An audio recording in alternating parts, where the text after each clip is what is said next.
avons passé une nuit ou deux dans un hôtel. La chambre est très grande, mais pas de pièces séparées. Nous avons deux bébés, surtout une fille de 4 ans et un garçon de 5 ans. Est-ce un problème en termes de tsniout, de pudeur ou non? Quelle est la loi, sachant que chacun a son lit, bien sûr. Ok, alors le fait qu'il y ait dans la même chambre des enfants de 5 ans, 4 ans, garçons et filles, il n'y a aucun problème.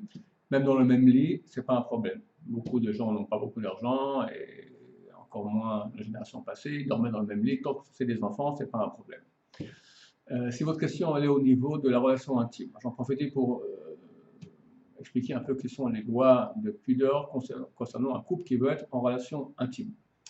S'ils sont dans une chambre fermée, il n'y a personne, il n'y a aucun problème. Même si des gens extérieurs savent qu'ils sont en relation intime, mais ils n'entendent rien, ça va. Des fois, on peut avoir des signes, on peut comprendre que des gens sont en relation intime, c'est pas pour ça que ça devient interdit, mais qu'ils entendent que les gens à l'extérieur n'entendent absolument rien. S'il y a des gens dans la même pièce, s'ils dorment, même des adultes, du point de la loi stricte, c'est permis d'avoir une relation. Bien sûr, on fera en sorte qu'ils ne se réveillent pas.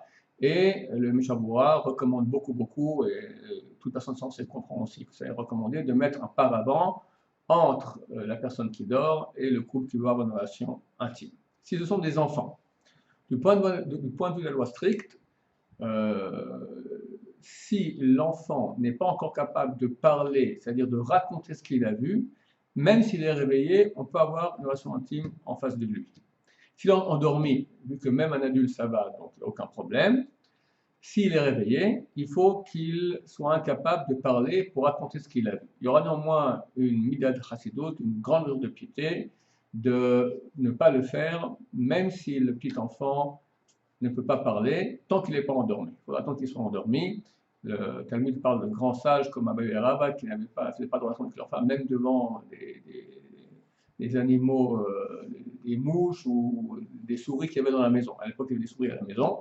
Ils s'empêchaient d'avoir une relation avec leur femme en face de quelque créature, quelle qu'elle soit.